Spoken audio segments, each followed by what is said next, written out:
Historia, libros y banderas, el podcast de agricultura sobre nuestro pasado, política, textos y propuestas para conocer y comprender los grandes cambios que vive Chile y el mundo.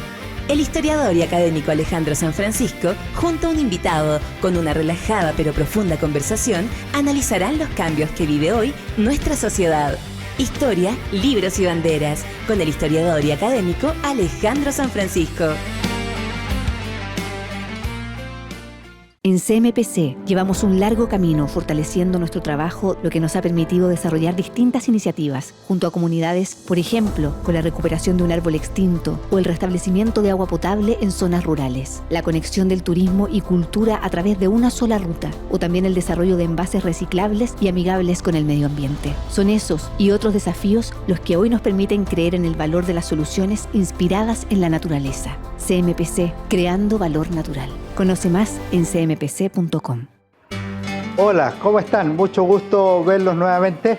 Estamos con Juan Luis Carrellán en nuestro programa Historia, Libros y Banderas. Juan Luis Carrellán es historiador, también es amigo y ha publicado numerosos libros sobre Chile. Él se desempeña actualmente en la Universidad de Córdoba, en España, pero se ha dedicado durante muchos años a estudiar la primera mitad del siglo XIX chileno en temas tan interesantes como el salitre, la recepción en Chile de la Guerra Civil Española, y hoy lo hemos invitado por una obra colectiva que él dirigió y a la que me convidó a participar, Tiempos convulsos, Chile en el periodo entre guerras 1920-1940. Y aprovechando un viaje de investigación a Chile, le hemos pedido entrevistarlo por esta obra, Juan Luis, en que participan como autores o coautores tú mismo, Franklin Coletti, Joaquín Fermandoa, Enrique Fernández, Cristian Garay, Pablo Rubio, Alejandro San Francisco, Edna Ulloa y Hernán Venegas, personas de distintas generaciones, distintas casas de estudio. Pero antes de entrar al tema del libro, te quiero preguntar, ¿cómo estás tú? Pues un poco aterrizando. Aquí a Chile llegué ayer y me estoy un poco aclimatando a los horarios. Hoy me he levantado a las 5 de la mañana y bueno, un poco cogiendo el ritmo chileno, ¿no? En todos los sentidos. Está muy bien, pues, Juan Luis. ¿Cómo surgió la idea de este libro, que es un libro, por una parte, colectivo, y que por otro lado cubre una época muy relevante, no solo en la historia de Chile, sino también del mundo? Claro, la idea era, pues, de alguna manera, celebrar, ¿no? Por decirlo, ¿no? El centenario precisamente, ¿no? del momento en que vivimos, ¿no? Estos años 20 que estamos comenzando y también la próxima década, ¿no? El año 30. Entonces la idea era un poco hacer balance, ¿no? De lo que los historiadores han estado, pues, investigando, ¿no? Sobre distintos temas. Es verdad que el libro en principio trata temas clásicos, ¿no? De que la historiografía, ¿no? Ha estado, pues, señalando, pero la idea era, pues, compilar una serie de estudios que muchas veces pues los ubicamos sueltos, ¿no? Y la idea era, pues, compilar en un libro, pues, todos esos estudios, ¿no? Que andan sueltos, y se lo encargamos, pues, a historiadores que nosotros consideramos, pues, destacados, ¿no? Que pudieran hacer esta compilación, ¿no? Y este balance. ¿Cómo se organiza un libro colectivo como este? Cuando tú piensas si vamos a cubrir el periodo entre guerras en Chile, ¿cómo piensas en los temas, en los autores? Pues es un poco difícil. Iba también, como tú señalabas, en un libro como este, donde hay historiadores, ¿no? Pues muy diversos, de diferentes casas de estudio, ¿no? Pero yo creo que eso enriquece, ¿no? Porque es difícil también unirlo, ¿no? Y bueno, eso yo creo que de alguna manera también ha sido, pues, un hándicap, y de alguna manera, pues, me ha gustado liderar eso, ¿no? Porque eso se ve aquí diferentes, pues, tendencias historiográficas, escuelas que, pues, se plasman, ¿no? En este libro, y un poco, pues, yo creo que el secreto de todo esto es un poco tener paciencia, ¿no? Para poder, pues, eso, contactar con todos, ¿no? Que acepten y que entreguen también, pues, su trabajo, ¿no? Puntualmente, ¿no? Una de las características que ocurre en Chile en esa época es que los resultados, las consecuencias de la Primera Guerra Mundial se expanden por el mundo. Joaquín Fermandoa en su artículo dice, es evidente que tienen mayores consecuencias en Europa. pero también llegan a América Latina y a Chile. ¿Cómo ves tú ese proceso? Yo creo que las guerras, en particular las mundiales, impactan, ¿no? Yo creo que en todo el mundo. Y de alguna manera es verdad que los escenarios bélicos pues, se han desarrollado, sobre todo la Primera Guerra Mundial, en Europa, ¿no? Y áreas próximas, como puede ser pues, el Mediterráneo, ¿no? El norte de África o también lo que hoy es Turquía, pero también, por ejemplo, en Chile se dieron batallas navales, ¿no? Aquí frente a la costa de Coronel, ¿no?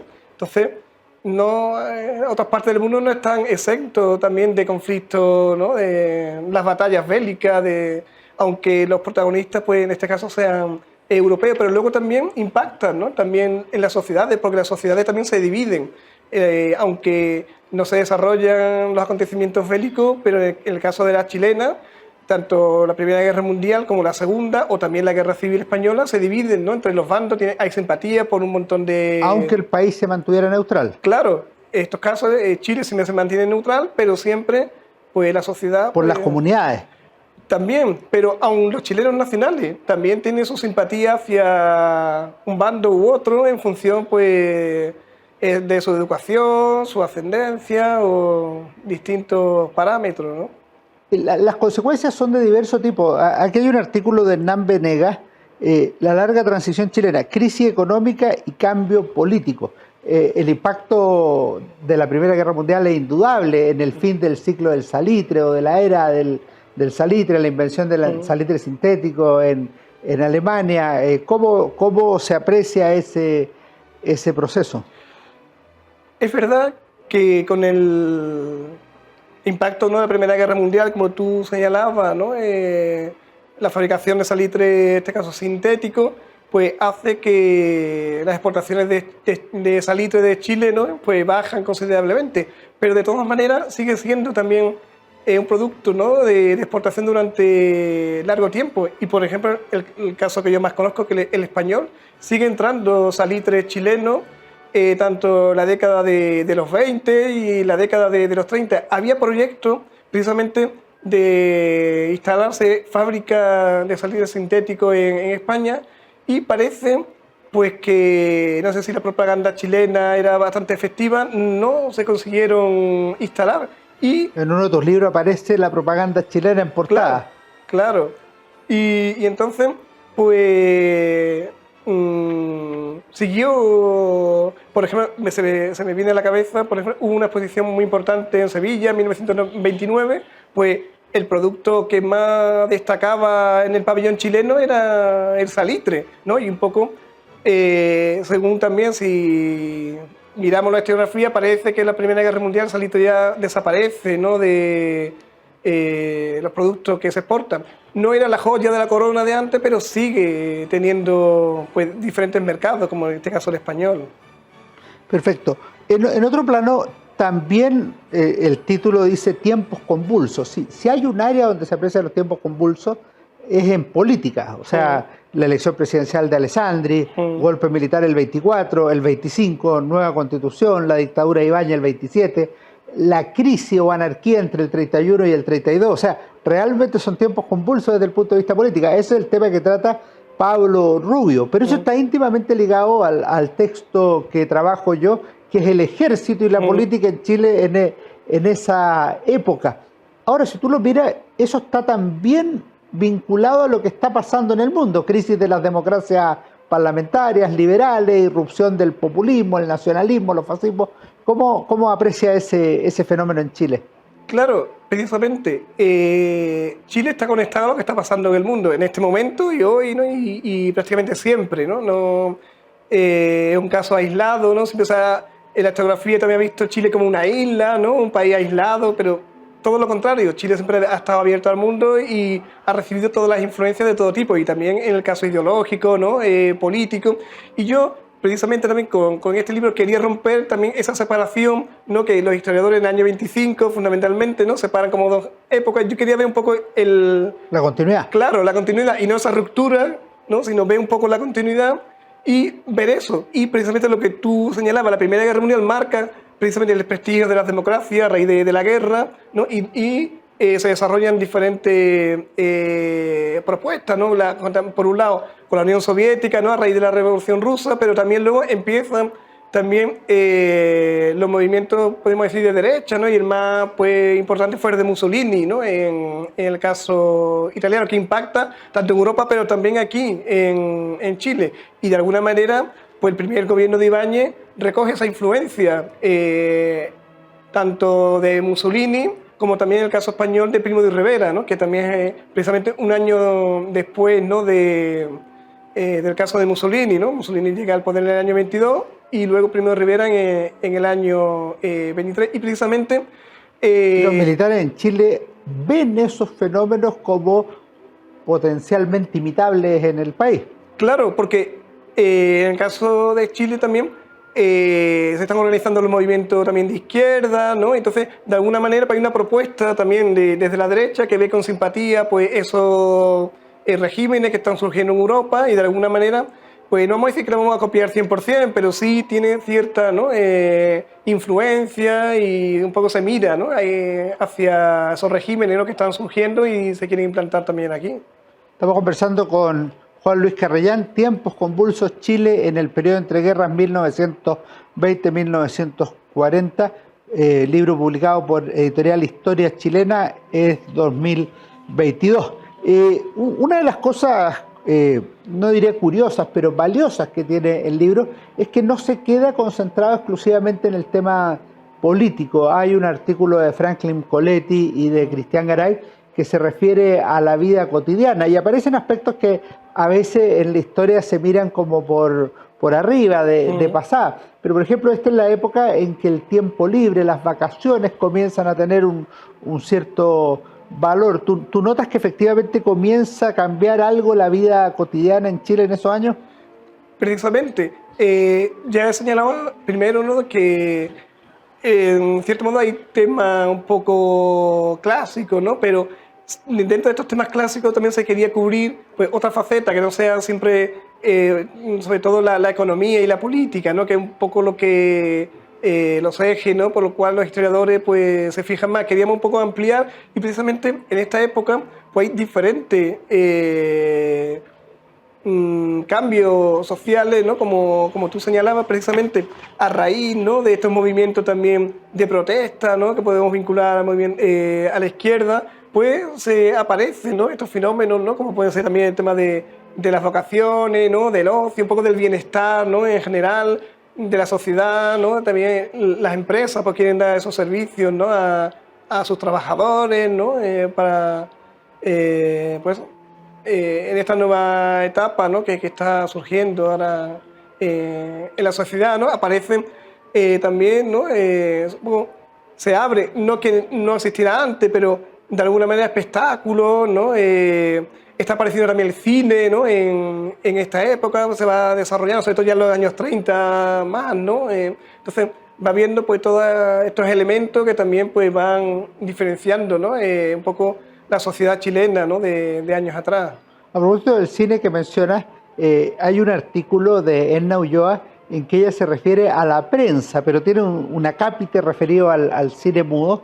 Y es interesante el tema de la prensa porque se pasa de la prensa partisana, muy ideológica o doctrinaria del siglo XIX, a lo que se ha denominado la prensa moderna del siglo XX. Surge el diario El Mercurio de Santiago, ya existía en Valparaíso, el diario Ilustrado, que incorpora la fotografía, que es una tremenda novedad. Y por poner solo un tercer ejemplo, en 1931, con la caída de Ibáñez, surge el vespertino La Segunda. Entonces, tenemos una época, como ilustra el artículo de Edna Ulloa, con un gran movimiento de prensa, de masificación de la prensa, pero también de modernización. Precisamente, hay también estos cambios, porque como tú decías, ¿no? Antes la prensa se tenía un poco a su público, ¿no? Y ahora pues no se trata simplemente de destinar una serie de información o noticias o mensajes a un determinado colectivo, sino que ya los diarios pues intentan abrirse a un público más amplio, ¿no? Y también hay una mirada también comercial, no solamente la idea de cubrir un poco gastos, ¿no? Para transmitir esa información a diferentes colectivos, no sea el que fuera, sino pues eso, ampliar esa información, ¿no? Un poco a la sociedad en general. Y también otro elemento bastante importante que también se empieza a desarrollar aquí en la radio, ¿no? Hablando también de los medios de comunicación. En esta época también se empieza también, y va a ser importante, ¿no? En cuanto que pues, es más inmediato, ¿no? También porque también había personas que no sabían tampoco leer, ¿no? Entonces, quiero decir, para comprar diarios.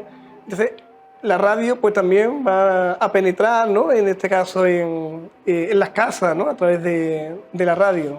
Me llamó la atención un tema que incorporaste en tu estudio considerando la realidad social chilena, que es el tema de la inmigración. Por un lado, tú incluyes el tema de la inmigración en el periodo entre guerras, en el capítulo de Enrique Fernández.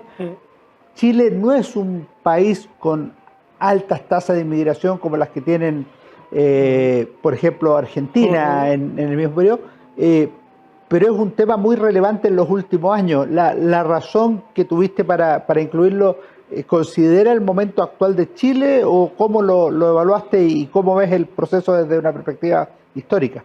Claro, porque precisamente yo pienso que estos años es donde también hay una ruptura un poco, sobre todo desde la política del Estado, ¿no? Hasta prácticamente el siglo XIX el Estado promocionaba, ¿no? la llegada sobre todo de europeos, ¿no? Sobre todo pensaba en la colonización de espacios vacíos, ¿no? Y a partir de estos momentos, sobre todo a partir de la Primera Guerra Mundial, pues empiezan ya a ver pues, una idea de que un poco seleccionar más, no es que antes no se seleccionaba, antes también se quería un tipo, ¿no? de inmigrante, pero como venían poco, como tú señalabas, porque iban a otros destinos, como podía ser Brasil o podía ser Argentina, pues en el caso de Chile, pues aunque también había un ideal de inmigrante, no había tampoco un control, ¿no? exhaustivo, ¿no? de esa llegada de esos inmigrantes. Ahora sí, porque también como señalábamos, empiezan a organizarse también los movimientos, ¿no? llamados de izquierda, a raíz de la revolución también rusa, entonces no se quiere pues, a gente, ¿no? de esa también ideología, y aparte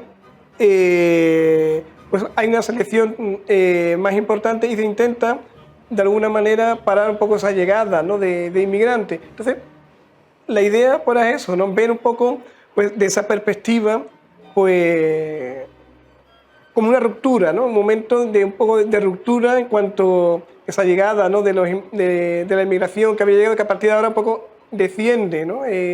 Porque el momento así álgido de las colonias más importantes fue precisamente en los años 20, cuando en este caso la más importante es la colonia española, ¿no? Si no recuerdo mal, el censo del año 20 eran cerca de 26.000 personas, ¿no? las que contabilizaba el censo. Luego la italiana también era bastante importante, y la británica o la alemana fueron más importantes, sobre todo en el siglo XIX. Y ya luego, pues conforme va el siglo avanzando, ya las colonias europeas serán menos importantes numéricamente y serán, a partir de este momento, pues los países vecinos, ¿no? Los que de alguna manera vayan sus habitantes, ¿no? Llegando a Chile. Entonces, también un momento de ruptura y me parecía también oportuno pues, que hubiera aquí reflejado pues, ese estudio, ¿no? en el libro. Tengo dos preguntas que son editoriales o metodológicas. La primera, el libro me parece que está escrito en un doble sentido. Por un lado, tienen investigación, pero no son papers como para revistas indexadas, sino que son artículos de difusión para que la gente interesada en la historia pueda leer con gusto, aprender y pasarlo bien y comprender el periodo entre guerras. Esa es la primera. Y la segunda, si tienes pensado continuar en esta línea, o sea, eventualmente el periodo 40-60, por nombrar un tiempo igual, o ya estás cambiando de áreas. Pues la verdad que cuando ya el libro, ¿no? se ha acabado y uno también reflexiona, ¿no? sobre el libro, la idea es un poco continuar, ¿no? Cronológicamente en el tiempo, pero últimamente también estoy pensando, no sé, ¿no? por dónde nos separará, ¿no? El futuro, pero a lo mejor también incluir, hacer a lo mejor otro libro con otras temáticas que no estén aquí incluidos para completar más. Del mismo periodo. Del mismo periodo. Es una cosa, una reflexión que tampoco la tengo muy madura, pero que en los últimos semanas, por decirlo de alguna manera, ¿no? Que uno, pues, coincidiendo con la Avenida Chile, ¿no? Y un poco mirando un poco el libro, reflexionando sobre el libro, pues, ya digo, cuando se terminó yo estaba pensando eso, en la continuación cronológica, pero ahora me he parado un poquito y no tengo tampoco si continuar cronológicamente o cubrir otras temáticas que a lo mejor el libro, como decía, que son temas más clásicos, pues incluir, ¿no? Para que haya un conjunto un poco más amplio. Perfecto. Y una última pregunta que le hacemos a todos nuestros invitados, Juan Luis, que si nos puedes recomendar algún libro o qué libro estás leyendo, qué libro te ha llamado la atención, pero nosotros queremos crear con nuestro auditorio una comunidad de lectura, de gusto por los libros. Pues precisamente uno que he empezado a leer, no lo he acabado totalmente, pero que me parece ¿no? Del presidente Juan Antonio Ríos, ¿no? Es, como dice el título, un presidente olvidado, ¿no? La historiografía no le presta mucha atención, precisamente de los gobiernos radicales, los más conocidos es Aguirre Cerda, ¿no? Y luego González Videla. Y sin embargo, aquí en medio, ¿no? Queda Juan Antonio Ríos, un poco ahí, como decía el libro, olvidado, un poco relegado. Y me parece pues importante también la labor de, en este caso, del autor, ¿no? De Milton Cortés, por rescatarlo y por darle, ¿no? La importancia que tiene, y también en una época, hablando también del contexto internacional, ¿no? Enlazando con el libro anterior, en un periodo también de la Segunda Guerra Mundial, ¿no? Que también es importante, ¿no? Esa mirada, ¿no? También a lo internacional. Entonces está en un contexto pues bastante importante, ¿no? También la historia de Chile.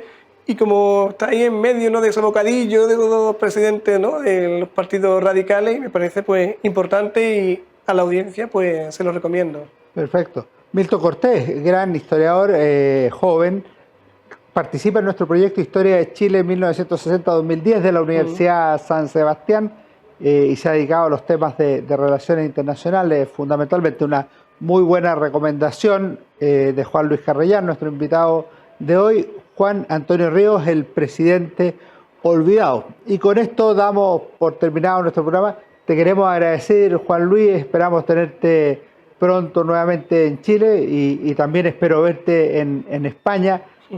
Tú siempre organizas congresos muy interesantes por allá.